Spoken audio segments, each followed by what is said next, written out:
Taste the Daily. உங்ககிட்ட வரேன் மோகன் சார். இப்போ வந்து இவ்வளோ அதிருப்திகளை வச்சிருக்கீங்க, ஆனாலும் வெளியில வந்து நாங்கள் ஸ்ட்ராங்காக இருக்கிறோம் அப்படின்ற மாதிரி காமிச்சுக்கிறீங்க. இன்னொன்று, கூட்டணி கட்சிகளுக்கான மரியாதை அப்படின்றது இல்லை. பெரும்பாலும் வந்து இப்போ பார்த்தீங்கன்னா தெரியும், பிளாஸ்டிக் சேரில் உட்கார வச்சாங்க. ஆனால் அம்மையார் ஜெயலலிதா வந்து தன்னுடைய பக்கத்தில் உட்கார வச்சு மரியாதை கொடுத்தாங்க அப்படின்ற அளவுக்கு. ஸோ கூட்டணியில் இருந்தாலும் அவமதிக்கப்படுறதுன்றது தொடர் கதையாகவே இருக்கே. இல்லை, அப்படி இல்லை, அவமதிக்கப்படுறதில்லை. ஆமா, கொடி நட வாய்ப்பு தர மாட்டாங்க, ஒரு போராட்டம் நடத்த வாய்ப்பு தர மாட்டாங்க. கடந்த அதிமுக ஆட்சியில் 30,000 போராட்டங்கள் நடத்த அனுமதி கொடுத்தாங்க. ஆனா இப்ப வந்து எமர்ஜென்சி காலம் மாதிரி இருக்கு அப்படின்னு வெளிப்படையா குற்றச்சாட்டு வைக்கிறாங்க. இல்லை, திராவிட முன்னேற்ற கழகத்தினுடைய கூட்டணிகள் வந்து குழப்பத்தில் இருப்பதாக சொல்கின்றார்கள். அப்படி எந்த நாங்க சொல்லல, நீங்க வெளிப்படையா பிரஸ்ல சொல்றது. டாபிக் அதான போட்டு, குழப்பத்தில் திமுக கூட்டணி கட்சி தானே போட்டிருக்கீங்க. அந்த மாதிரி குழப்பத்தில் இல்லை எதுவுமே. ஏன்னா குழப்பத்தில் திமுக இருந்தால் பாமக வந்து பார்ப்பார்களா அல்ல தேமுதிக வந்து பார்ப்பார்களா? அன்வர் ராஜா அன்வர் ராஜா ஏன் நலம் விசாரிக்கிறாங்க. அதே மாதிரி ஒரு அன்வர் ராஜா ஏன் வந்தாரு? எங்கிருந்து வந்தாரு அன்வர் ராஜா? மருத்துவமனை. இதுக்கு பேர் சொல்லுங்க, அன்வர் ராஜா ஏன் வர்றாரு? குழப்பத்தில் இருக்குன்னு வருவாங்களா யாராவது? அப்படி அல்ல. ஒவ்வொரு கட்சிக்கும் அதனுடைய கொள்கைகள் வேறு தான். அவங்களுக்கு வந்து ஒவ்வொரு அவங்களுடைய பைலா வேறு, எல்லாமே வேறு, டிஃப்ரெண்ட். அவங்க வந்து தேர்தலின் போது தான் கூட்டணி வச்சிருக்காங்க. அந்த வலுவான கூட்டணி அமைச்சர் தான் வெற்றி பெற முடியும் என்ற ஒரு உணர்வோடு இருக்கிறாங்க. கூட்டணி வைப்பது இயல்பு. ஆனா தேர்தல் முடிந்ததுக்கு அப்புறம் மக்களுக்கான பிரச்சனைகளை எதிர்ப்பா வெளிப்படுத்துறது தானே ஒரு கூட்டணி கட்சிகளுடைய தர்மம், நியாயம். அது எப்படி என்ன, இப்போ நீங்க அரசியல் போது அந்த கூட்டணி அந்த அங்கம் வைக்கணும் அரசாங்கத்துல. அப்போ வந்து அவங்களுக்கு ஒரு வாய்ப்பு கிடைக்கும். அப்படி அவங்க வந்து அது போல அதிகார பகிர்வு வேணும்னு கேக்குறீங்க. அந்த டிஸ்கஷன் அவங்க வரல. இப்போதான் வந்து அதிகார பகிர்வுல இருந்தாதான் அப்ப மக்கள் பிரச்சனையை எதிர்த்து கேட்பீங்களா? அப்படி கேட்பதற்கு வாய்ப்பு உண்டுன்னு சொல்கின்றேன். இப்ப கேட்கலாமே, இப்பவும் கேட்கலாம், தவறில்லை. இப்பவும் கேட்கலாம், அது வந்து தீர்க்கப்படுகிறது தான். ஆனா அவங்க அங்க வைக்கலன்னு தான் சொல்றேன் நான். அவங்களும் அங்க வைக்கல, தவறு இல்லை. ஆனா அதிக மெஜாரிட்டியோட ஒரு தனிப்பட்ட கட்சி வருகின்ற பொழுது அதிகார பகிர்வுன்றது வேற டாபிக். நான் என்ன கேக்குறேன்னா, மக்களுடைய பிரச்சனைகளை பத்தி பேசாம அமைதி காப்பதன் இது என்ன, அந்த சூட்சமம் என்ன? ஏன் அமைதி காக்குறீங்க? மக்கள் பிரச்சனைகளுக்கு ஏன் குரல் கொடுக்க மாட்டீங்க? இப்போ நம்ம விசிகா குரல் கொடுக்கறாரு, என்ன குரல் கொடுத்தாங்க? என்ன குரல் கொடுக்கல? எதற்கு குரல் கொடுத்தாங்க? எது பிரச்சனை, மக்கள் பிரச்சனை குரல் கொடுத்தாங்க. வேங்கை பிரச்சனைக்கு 2 வருஷம் கழிச்சு தான் எஃப்ஐஆர் பதிவு பண்றாங்க. குரல் கொடுத்திருக்காங்களா இல்லையா? படுகொலை நடந்திருக்கு. என்ன மிகப்பெரிய போராட்டம் நடத்திட்டீங்க? ஒரு கொடி நட விட மாட்டாங்கன்னு சொல்றாங்க. இல்லை, கொடி நட வந்து அந்த இடத்துல பைலா வேணும், அது ஆர்டர் வேணும். ஆர்டர் வந்து இது அவங்களுக்கு வந்து டிஸ்டர்பன்ஸாக இருக்கும். போலீஸ் அனுமதி கொடுத்துருக்க மாட்டாங்க. இதெல்லாம் பிரச்சனை அடிப்படையில் தான் பார்க்கணுமே தவிர்த்து அந்த கட்சியின் கொள்கையோ அந்த கட்சியினுடைய மேல் அமைப்பில் இருக்க வச்சு நம்ம குற்றம் சாட்ட முடியாது. வெளிப்படையாக குற்றச்சாட்டு முன்வைக்க மாட்டீங்க. இப்போ யார் வச்சிருக்கு? இப்போ ஈவன் ஆப்போசிட் பார்ட்டியே எதுவுமே பிரச்சனை வைக்கலையே. என்ன பிரச்சனை வைக்கலையா? என்ன வச்சாங்க சொல்லுங்க. இப்போ ஆளும் கட்சியில வின் பண்ணிட்டீங்க நீங்க. ஆளும் கட்சி கூட்டணியில இருக்கிறீங்க. தேர்தலுக்காக கூட்டணின்னு சொல்றீங்க. தேர்தல் வரைக்கும் கூட்டணி, வலுவான கூட்டணி. சரி, ஓகே சொல்லுங்க. ஆமா, அதனாலதான் வந்து காங்கிரஸ்காரங்க வந்து எனக்கு இன்னும் கூடுதல் தொகுதிகள் வேணும், அதிகார பகிர்வு வேணும், நாங்க இன்னமும் வந்து இப்படியே இருக்க மாட்டோம் அப்படின்னு சொல்றீங்க. அதுக்கப்புறம் இந்த பக்கம் வந்து விசிகாவை கூட்டணியில வச்சுக்கிட்டே பாமகவை போய் சந்திப்பீங்க. இதெல்லாம் பெயர் வந்து வலுவான கூட்டணி. அது அவங்களுடைய உரிமை. அதுல நாங்க போய் தலையிட முடியாது. எதுல ஒரு கட்சி எங்க பாமக இருந்தா விசிகா கூட்டணி வைக்க மாட்டேன்னு சொன்னாங்களா இல்லையா? இப்போ அப்படித்தானே இருக்கு. அப்ப பாமக வந்தா எடுத்துப்பீங்களா? பாமக அது வந்து நிலைப்பாடு வேறு. இன்னும் அதுலயே 2ஆ பிரியப்படுறது வாய்ப்பு இருக்கு. அன்புமணி ராமதாஸ் 2ஆ பிரியுதோ 3ஆ பிரியுதோ 4ஆ இருக்கு. அந்த கட்சியிலே பிரச்சனைகள் இருக்கு. அப்ப அதிருப்தி இருக்கா இல்லையா? எதுல யாருக்கு? திமுக கூட்டணி அதிருப்தி இல்லையான்னு கேக்குறேன். அதிருப்தி இருந்தா சண்முகம் வந்து என்ன சொல்றாரு? 90% வாக்குறுதிகளை நிறைவேற்றவே இல்லை அப்படின்னு ஒரு இன்டர்வியூல சொல்றாரு.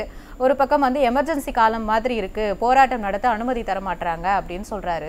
இதை எப்படி எடுத்துக்கிறது? அப்போ அதிருப்தி இல்லைன்னு எப்படி எடுத்துக்கிறது? இல்ல, அவங்களுடைய உரிமையை சொல்றாங்க, அவ்வளவுதான். அதிருப்தி எல்லாம் இருக்குதா இல்லையான்னு வந்து மக்கள் தான் சொல்லுவாங்க. போராட்டம் நடத்த அனுமதி கொடுக்கலனா அதுக்கு பேர் என்ன? எதை பேஸ் பண்ணி அவங்க போராட்டம், விலைவாசி உயர்த்தும், அதுக்கு போராட்டம் பண்ணுவாங்க. அது தவறு இல்லை. சில இது வந்து அவங்க சக்சஸ் பண்ணியிருக்க மாட்டாங்க, அது பேஸ் பண்ணி போராட்டம் நடத்துவாங்க. அது தவறு இல்லை, அது அவங்களுடைய உரிமை. ஆனால் தேர்தல் கூட்டணி என்பது வேறு, அவங்களுடைய உரிமைக்காக போராடு என்பது வேறு.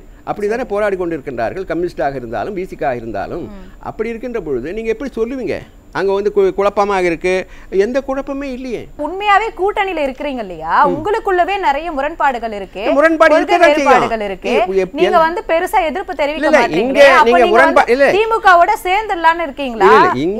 உங்க கட்சிகளை கலைச்சிட்டு உங்க கூட்டணி வந்து அதிமுகவோட சேர்ந்துருவாங்களா அப்படி கேட்கலாமா? எது இப்போ கூட்டணி வராங்களே அதிமுகவுக்கு, அப்போ அவங்க அதிமுக அப்படி அல்ல, ஒவ்வொரு கட்சிக்கும் அவங்க அவங்க கொள்கை வேறு, அவங்க லட்சியம் வேறு. சொல்லுங்க ஜவஹர் அலி சார்.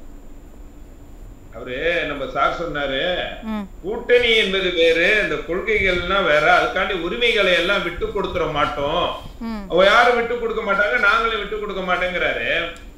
நான் கேட்கிறேன், இப்ப மேகதாது பிரச்சனையில 10,000 கோடி ரூபாயிலே அங்க அணை கட்ட போறோம் சிவகுமார் காங்கிரஸ் கட்சியினுடைய துணை முதலமைச்சர் சொல்றார். நீங்கள் காங்கிரஸ் கட்சி கூட்டணியில இருக்கிறதுனால நீங்க அதை பத்தி வாயே திறக்கல. அப்படி பேசுவது தவறு. நீங்க ஏற்கனவே இருக்கக்கூடிய ஒப்பந்தத்தின் அடிப்படையில் அப்படி ஒரு தனியாக ஒரு அணையை கட்ட முடியாது சொல்றதுக்கு ஏன் இந்த தைரியம் இல்லாத முதலமைச்சர் இருக்கார்? அது சொல்லுங்க, பதில் சொல்லுங்க.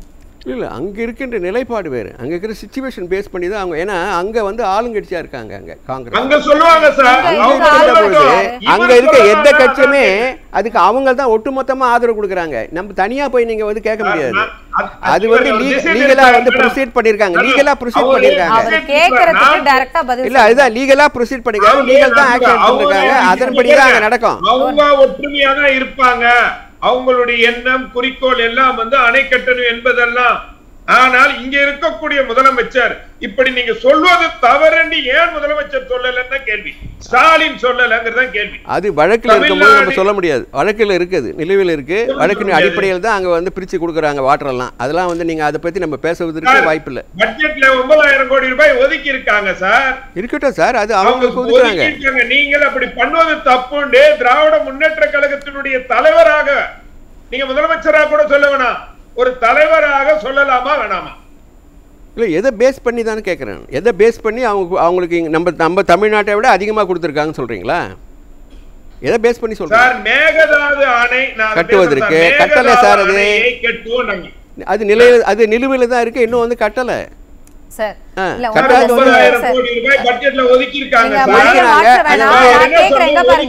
ஒதுக்குறாங்களே தவிர்த்து it is not under construction. புரியுதுங்களா? அது வந்து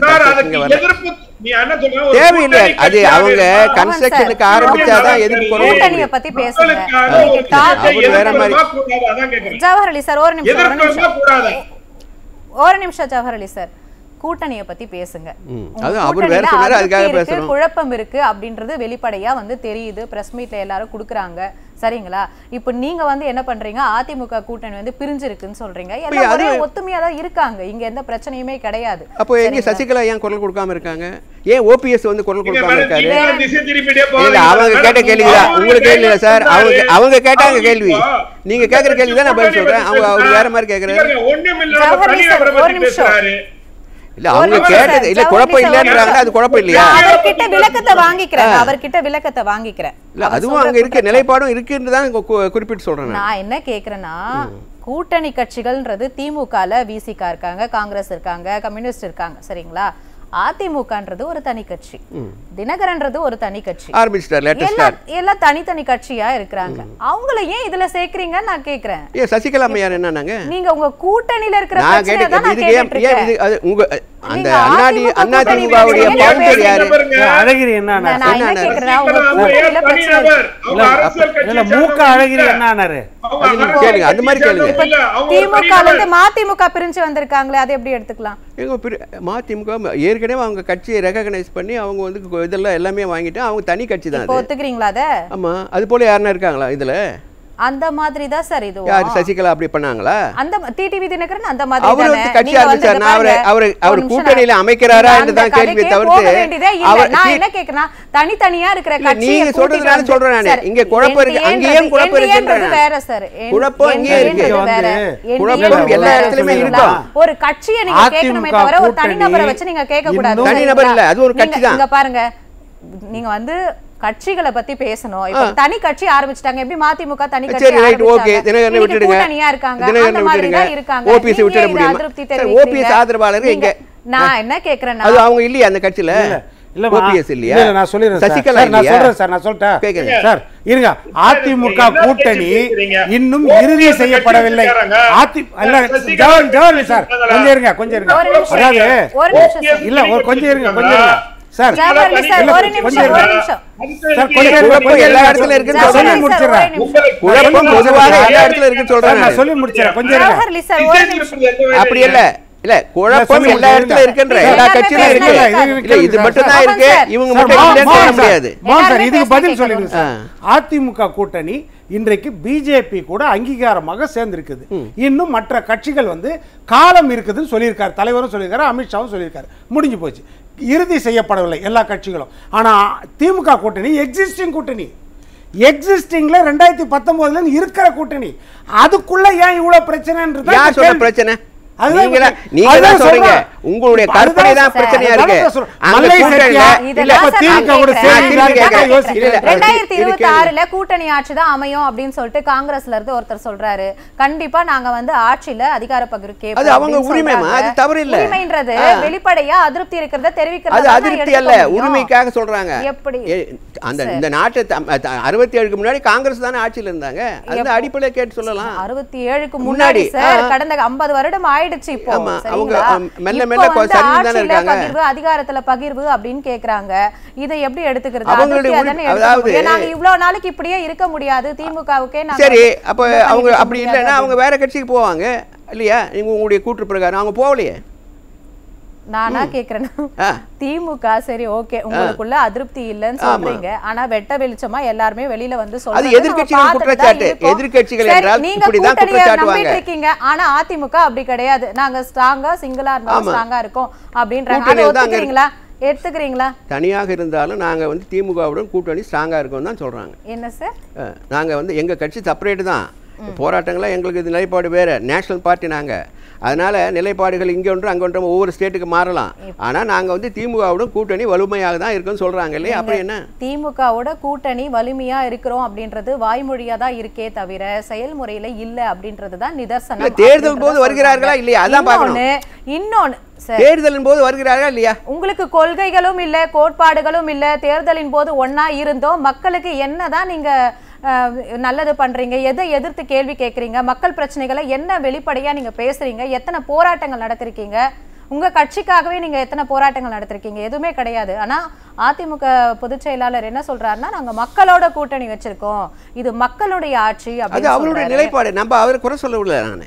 ஏன்னா ஒரு எதிர்கட்சின்னா அவங்க வலிமையடைந்து இது ஆளுங்கட்சி வருவதற்கு முயற்சி செய்வாங்க, அதுல தவறு இல்லை. எங்களோட மக்கள் பயணிக்கின்றார்கள் சொல்வதும் தவறு இல்லை.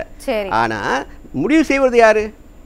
இதனால் முடிக்கும் என்று ஆய்ந்து அதனை அவன் கண் விடல் வந்து மக்கள் தான் 2026ல தீர்ப்பு கொடுக்க போறாங்க. இப்போ நம்ம ரெண்டு பேர் மாத்தி மாத்தி பேசுறாங்க, அவ்வளவுதான். வாக்கு தானே சார் ஜெயிக்கும், மக்கள் செலுத்துற வாக்குகளால தானே ஜெயிப்பாங்க. அப்போ மக்களோட கூட்டணி வச்சிருக்காரு எதிர்க்கட்சி தலைவர், அப்ப அவர் வெற்றி பெறுவார். மக்களுடைய கூட்டணி இல்ல, மற்ற கட்சிகளோட கூட்டணி இருக்காரு. மக்களுடைய கூட்டணி வந்து 26ல தெரிய வரும் யார் வெற்றி பெறாங்களோ அதுதான். காமராஜரை இழிவா பேசிட்டு காங்கிரஸ் ஓட்டை எப்படி சார் நீங்க எதிர்பார்க்கலாம்? அது பதில் சொல்லுங்க சார். காமராஜரை இவ்வளவு கேவலமா பேசிட்டு காங்கிரஸ் ஓட்டு உங்களுக்கு வரும், எப்படி நீங்க எதிர்பார்க்கலாம்? சொல்லுங்க, தேர்தல் போது சொல்லுங்க. நடக்குமா? அதுதான் இல்ல. அதுதான் சொல்வதை வச்சு ஒட்டுமொத்தமாக அந்த கட்சி குற்றம் சாட்டுவது ஏற்றுக்கொள்ளக்கூடியதா அல்ல. இல்ல அதுதான் ஒருவர்னா அப்ப அதுக்கே கண்டனம் தெரிவிக்கல யாருமே. இப்போ திருச்சி சிவா வந்து அவர் சொல்றாரு, இந்த ஒரு நிறைய பேர் கண்டனம் தெரிவிச்சாங்களே. திமுக யாருமே எதுவுமே பேசல, யாரோ ஒருத்தர் பேசுறதுக்காக அந்த கட்சியை குறை சொல்ல முடியாதுன்னா அப்ப திமுக தலைவர் கேட்டது நல்லது, தவறு இல்ல. இல்ல அது அவங்க கண்டனம் வந்து தலைவர் சொல்ற கண்டனம் தெரிவிச்சிருப்பாரு. GS மோகன் சார், வாக்குறுதிகளை பெருசா நிறைவேற்றல, மக்கள் பிரச்சனைகளுக்கு பெருசா குரல் கொடுக்கல, இதெல்லாம் இருக்கும்போது ஆட்சியில மட்டும் அதிகாரத்திலயும் பங்கு கேட்டுட்டு இருக்கிறாங்க கூட்டணி கட்சிகள், இதை எப்படி பாக்குறீங்க? இல்லை நீங்கள் அது ஒரு ஆளுங்கட்சின்னா அதிருப்தி இருக்க தான் செய்யும். அந்த ஓட்டு வந்து இவங்க அறுவடை பண்ணணும், யார்? எதிர்கட்சிகள். ஆனால் எதிர்கட்சிகள் இப்போ ஏடிஎம்கே அலைன்ஸு ப்ளஸ் டிஎம்கே மூன்றாவது அணியும் உருவாகிருக்கு இல்லையா? அது யார் ஓட்டை பிரிப்புக்காங்க. நான்காவது அணியும் இருக்குது. அப்போது நீங்கள் எதிர்ப்பு அணி 60 விழுக்காடு கூட இருந்தாலும் கூட அவை ஒன்று சேர்ந்து இவங்களை வந்து நீங்கள் பண்ண முடியல, உங்களுக்கு அச்சீவ் பண்ண முடியல. அதுதான் அடிப்படை, அதுதான் அடிப்படை. நீங்கள் சொல்கிறீங்களே குழப்பத்திற்கு காரணமாக வெளியே வருவார்கள் என்று. ஆனால் இங்கே குழப்பமே இல்லாதவர்கள் பிரிஞ்சிருக்கின்றார்களே, அவர்கள் எப்பொழுது சேரப்போகிறார்கள்? அப்படி நான் என்ன கேட்கிறேன், 4 அணியாக இருந்தால் வாக்குறுதிகளை நிறைவேற்றல. இந்த வாக்குகள்லாம் கண்டிப்பா பிரியத்தானே. அவங்க என்னமா நிறைவேற்றின மாதிரி இவங்க நிறைவேற்றல என்பதெல்லாம் குற்றச்சாட்டு இல்ல. 520க்கும் மேற்பட்ட வாக்குறுதிகளை கொடுத்து நீங்க அத ஒண்ணுதான் நீங்க சொல்றீங்க. திட்டங்களுக்கு மேல நீங்க அத மட்டும் தான் பேசுறீங்க தவிர எதிர்க்கட்சி தலைவர் போற இடங்கள்லாம் ஒரு நீண்ட பட்டியலிட்டு சொல்றாரு சார். நீங்க மக்கள் உங்களுக்கு சொன்னா எதிர்க்கட்சி தலைவர் இல்ல நான் என்ன எனக்கு கேக்குறேன். நான் இதுதான் முன்னாடி ப்ரோகிராம்லயே நான் கேட்டிருந்தேன். 10 ஆண்டு ஆட்சி காலத்துல நீங்க விழிப்போட தானே இருந்தீங்க, ஃபாரின்க்கு எங்கேயும் போலல, அப்ப திட்டங்கள்லாம் நீங்க பார்த்துட்டு தானே இருந்தீங்க. இப்பவும் எதிர்க்கட்சி தலைவர் வந்து பட்டியலிட்டு சொல்றாரு போற இடங்கள்லாம் அதிமுக ஆட்சியில விவசாயிகளுக்காகவும் சரி, மாணவர்களுக்காகவும் சரி, பெண்களுக்காகவும் சரி இவ்வளவு திட்டங்களை நிறைவேற்றிருக்கோம் நாங்க அப்படின்னு. ஆனா திமுக ஒரு 2-3 திட்டங்களை தவிர அதை தாண்டி வேற எதுவுமே சொல்ல மாட்டாங்க அப்படின்றதான் தொடர் குற்றச்சாட்டுகளாமே எல்லாமே வைக்கிறாங்க. அப்படி இருக்கும்போது வாக்குறுதிகளை நிறைவேற்றல, சட்டம் ஒழுங்கு சீர்கெட்டு இருக்கு, பெண்களுக்கு பாதுகாப்பு இல்ல, காவலர்களுக்கு பாதுகாப்பு எல்லா ஆட்சியிலும் அதே நிலைப்பாடு தான். அத பத்தி கேள்வி கேட்காம இதெல்லாம் கேட்காம கூட்டணியில அது சொல்வது இயல்பு. அது ஒரு ஆளுங்கட்சி மீது குற்றச்சாட்டு வந்து இயல்பு. அது வந்து பர்சன்டேஜ் பார்க்க நீங்க பொருளாதாரத்துக்காக மட்டுமே மக்களை எதிர்த்து மக்களுடைய செல்வாக்கை இழந்து நீங்க நிர்பந்தத்துல இருக்கீங்க. இந்தியா அளவிலே ஒரு பேச்சு தானே இது நீங்க பார்க்கணும் இல்ல. இந்தியா அளவிலே பொருளாதாரத்துல 11.19% இன்க்ரீஸ் ஆயிருக்கா இருக்கா? இன்னைக்கு தான் டாப்ல இருக்கு இந்தியாவுல பொருளாதாரத்துல எகனாமிக் வைஸ்ல. என்ன 5 லட்சம் கோடி கடனை வாங்கி வச்சிட்டு பொருளாதாரத்துல இன்க்ரீஸ் நீங்க கடன் வாங்கலையா? யார் மேல கடனை நீங்க கடன் வாங்கலையா? 4.75 10 ஆண்டு கால ஆட்சி வேற சார். அதுல வாங்கின கடன்களையும் 4.5 ஆண்டு காலத்துல வாங்கின கடன்களையும் ஒப்பிட்டு பாருங்க. 10 ஆண்டு காலம் டெவலப்மென்ட் அதிகமா இருக்கு. கொரோனா டைம் நீங்க ஒப்பிட்டு பார்க்கிற பொழுது கடன் ஏன் வாங்குறீங்க? இல்ல கடன் ஏன் வாங்குறீங்க? கொரோனா டைம்ல அடிப்படை சொல்லுங்க. ஒரு வருமானமும் இல்லாம அம்மா உணவகத்தின் மூலமா அத்தனை மக்களுக்கு உணவு கொடுத்தாங்க. அவ்வளவு விலைவாசிய கட்டுப்பாட்டுக்குள்ள வச்சிருந்தாங்க. இப்ப எந்த ஒரு இடர்பாடும் இல்ல, ஒரு கொரோனா இல்ல, ஒரு பெருமழை கிடையாது, ஒரு புயல் கிடையாது. ஆனா இந்த காலகட்டத்திலயும் வாக்குறுதிகளையும் நிறைவேற்றல. ஆனா 5 லட்சம் ரூபாய் அப்படிதான் சொல்லுவாங்க. எதிர்க்கட்சி அப்படிதான் சொல்லுவாங்க. அந்த மாதிரி பாசிட்டிவா சொல்ல மாட்டாங்க, நெகட்டிவா தான் பேசுவாங்க. இத வந்து மக்கள் தான் தீர்மானம் செய்வாங்க. அதனால நீங்க அத பத்தி worry பண்ணிக்காதீங்க. மக்கள் தீர்மானிப்பாங்க. 2026 நாங்க பயப்படவே இல்ல. நாங்க குழப்பமும் இல்ல, பயப்படவும் இல்ல. நாங்க மக்களை எதிர்பார்த்து ஆட்சியில போய் அந்த பயத்துல தான் நான் சொல்றேன். அதிமுக பிஜேபி உங்க ஆளுங்களே ஒண்ணாவே சேராம பயந்து இருக்கீங்க. நீங்க தான் வந்து அதிமுக பிஜேபி பயமே தேவையில்லை. பயத்துல இப்படி பெதச்சிட்டு இருக்கீங்க. அப்படி நீங்க தான்